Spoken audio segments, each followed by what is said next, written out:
Hello, I am here today with Megan Tackett at Aspen Daily News. Hello, Megan. Hey, Altai, thanks for having me. Yeah, absolutely. To start things off, can you share what you do with Aspen Daily News and what you're all about? So I am the editor-in-chief of the Aspen Daily News, which means I oversee the editorial department for the daily newspaper product, as well as our weekly Spanish product, Sol de Valle, that we do in collaboration with the Soper Sun, as well as our summer and winter guide called Authentic Aspen. You might have seen that one around. Awesome. And to get a little bit more into your career and how you got into the paper, what were you doing before your position now, and how did you get to be current role today? So before I live in Carbondale. So before I was the editor-in-chief of the Aspen Daily News, I was the Courts and Crime senior reporter for the Aspen Daily News. I started that role in July of 2019, kind of transitioned into the pandemic reporter in March of 2020, because it turns out people are much better behaved when they're in quarantine. So less crime to report on.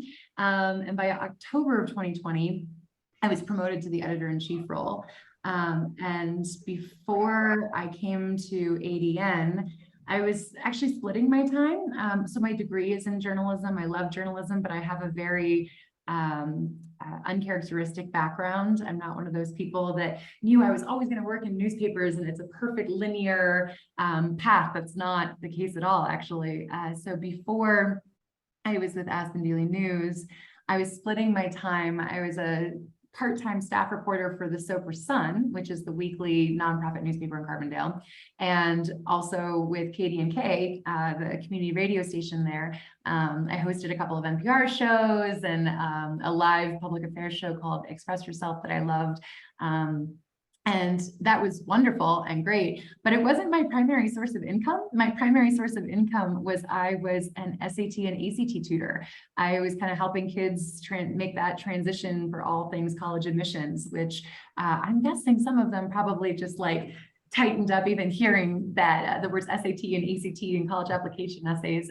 But I loved it. I loved it. I was able to use my background in journalism to help a lot of students kind of find their own story and empowerment. And it sounds really counterintuitive that something like an SAT could be used as an empowerment tool, but that's exactly what I did. It was really cool to teach kids that, like, no, this is a hackable test. So, kind of started from the bottom, now we're here, and help them identify what their goals are and where is a good fit for them in their next chapter, and help them extract that story meaningfully in their college application essays. So that was actually my primary income. And then I would just kind of moonlight part-time as a journalist.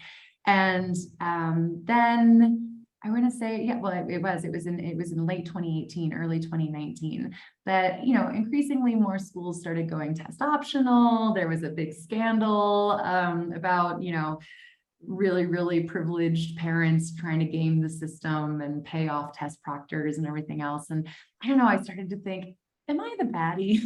Is this industry no longer speaking to my soul, and is it no longer fulfilling?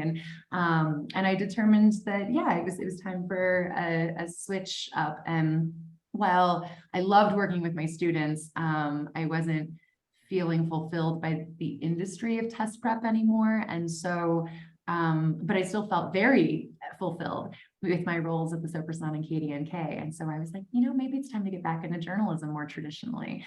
And then I got a phone call from the editor at the time who had my job, Curtis Wackerly, and he gave me a call and we had a cup of coffee. And before I knew it, I was negotiating salary terms for the courts and crime position. And I had only done a little bit of courts and crime reporting before.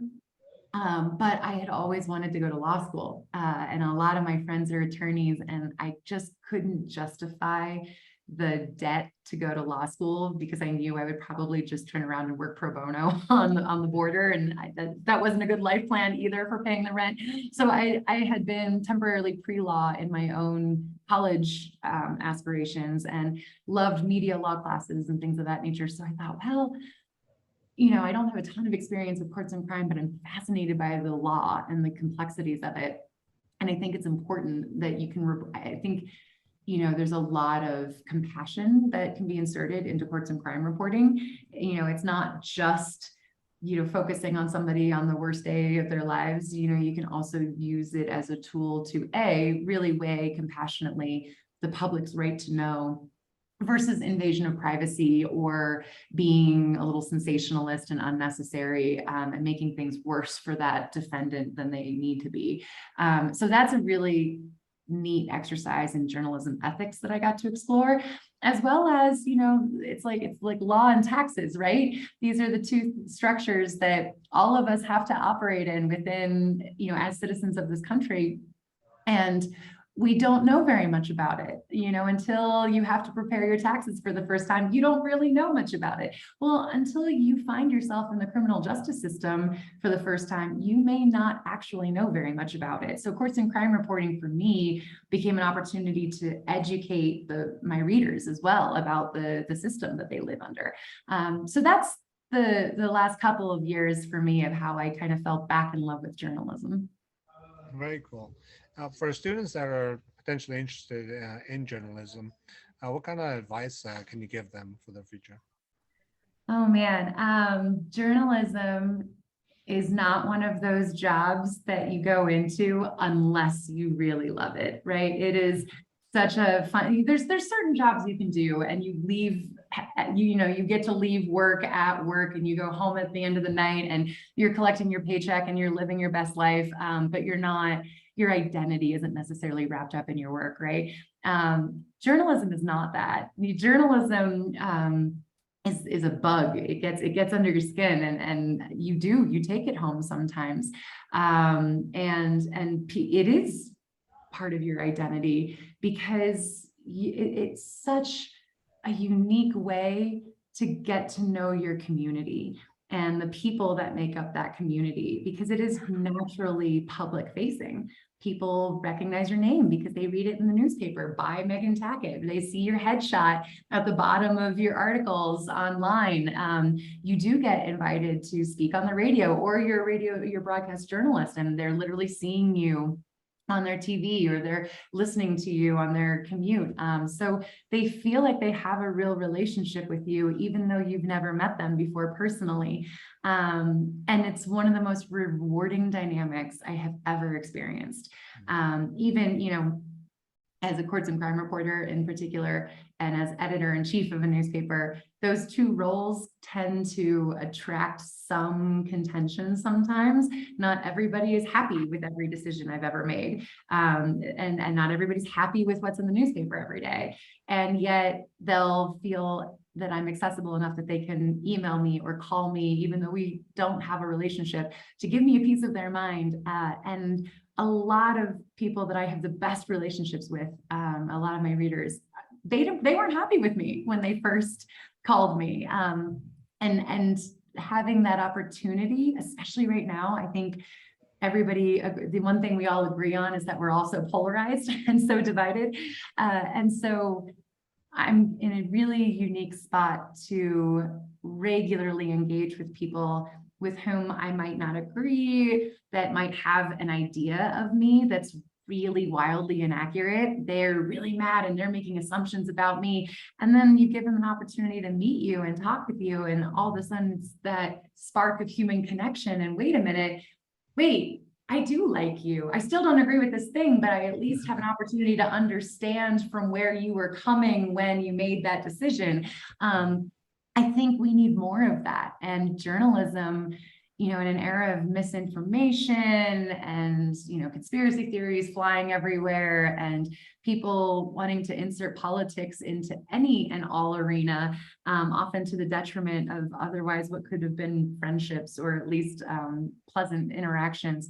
I think local journalism in particular is critical, because it gives you an opportunity to meet your neighbors via that feature story of somebody doing something really cool, starting a business, or just won some recognition, or, whatever the case may be. Just having that kind of neutral space that is a newspaper or a radio station or the local TV station. There's something charming about that. And that the people who are working to produce that journalism are in the community and looking out for the community because it's their community too. So that is a very high honor and not one to be taken lightly. So while I'm not going to say that print journalism is going to be the career path that makes you rich, as far as your bank account goes, I think it can make you incredibly rich in terms of fulfillment and feeling a deep connection with your community. So my advice to you, if you're interested in pursuing journalism, is that, you know, there's this misnomer out there that journalists are neutral and unbiased, and we just sit in our ivory towers of academia looking down on the rest of the world. And that's not true. Journalism can be deeply, deeply personal while also being done incredibly intentionally and responsibly. And I think that gives you an opportunity to work on you as a human as well, because, you know, I always say I get to be professionally curious. If I want to know about something as a journalist, I get to have the audacity of looking up who's the leading expert on this topic and then calling them. And because I'm a journalist, they'll talk to me. That's a good point and great insights. Thank you for that. For, I guess, you know, like last minute advice for students that may not be necessarily interested in journalism, but just for all the students out there that are going into, you know, adulthood and trying to explore their career and life after school. Do you have some general advice for them? Sure. You know, my general advice is, while understanding your own boundaries and your own bandwidth, and certainly respecting those for yourself, if you have the opportunity to say yes to something, say yes, right? When I think back on my path, it is so random and yet so perfect the way it's all kind of come together. It makes sense as you have an interest in art. As a mosaic, my story makes a lot of sense. But if you look at all the little pieces that are immediately juxtaposed together, it makes no sense. And the only underlying theme is that I just said yes. So the only reason I'm in Aspen, for instance, is because I said yes in 2007. I was a senior in college, and I had a sociology professor who came to me with an internship opportunity in Cardiff, Wales, in the United Kingdom. And I said yes, and I interviewed and I got it. So I had to take a quarter off of Ohio University, where I went to school, did quarters, not semesters. So I had to take a quarter off of school in order to accept this internship, working for the Welsh Assembly government in their communications room. So I was helping the Plaid Cymru Party, which is the Welsh Nationalist Party that was in coalition at the time with the Labour Party. So a whole political system I didn't know, in a country, a nation I'd never been to. I'd never even been to Europe at this point. And I moved sight unseen. I didn't know anybody. I made incredible friends that I still get to call friends today, including both in this country and in Wales. But because I said yes to that, it started this little domino effect. Because I said yes to that, I was going to graduate a quarter late. I didn't graduate in September 2008. I graduated in September 2008. Well, September 2008 was the kickoff of the Great Recession. So now, because I said yes to this thing in Wales, and then I later interned for a business magazine in Cleveland to kill time in the summer so I could come back to school in the fall and graduate. And all of a sudden, nobody was hiring. I mean, I had friends who had spent all of their savings to say yes to a job, move across country, only to find out that that job that they had accepted, had been offered and accepted, didn't exist anymore because the financial world was in free fall. So all of a sudden, I was this very serious journalism student, and I thought I was going to move to Washington, D.C. and take a job with a consulting firm and all this stuff. I ended up saying yes to a job at the St. Regis in Aspen, working for $13 an hour as a butler, because it came with housing, health insurance, and a ski pass. I'd never been to Aspen. So I moved to Aspen, sight unseen, didn't know anybody, to be a butler at a hotel, even though I had never worked in a hotel or even considered hospitality as a professional option, right? And now, and I made incredible friends that to this day, all from all around the world that were working there that I still call friends today. I've been a barista in a coffee shop. I've taught the 6 and under ski school program. You just kind of make it work. And then I moved to the Front Range for a little while and co-founded a creative agency with some friends that are still some of my dearest friends today. And then I said, yes, I needed a job while I was working on founding that company. I said yes to a job at the Princeton Review being a tutoring manager when I didn't even know there were tutors for test prep. And that's how I fell into doing my own tutoring business later. So you just say yes, right? Don't worry about it if you're wondering, is this job in line with what I studied in school or what my parents would be proud of? Because in hindsight, every opportunity I ever said yes to, I learned something that is the reason why I am in my job now. And I love my job now. I wouldn't change it for the world. Awesome. Great stuff. Thank you so much, Megan. Thank And you, Tom. best wishes and moving forward with Aspen Daily News. Well, thank you. Thank you. Okay. Bye.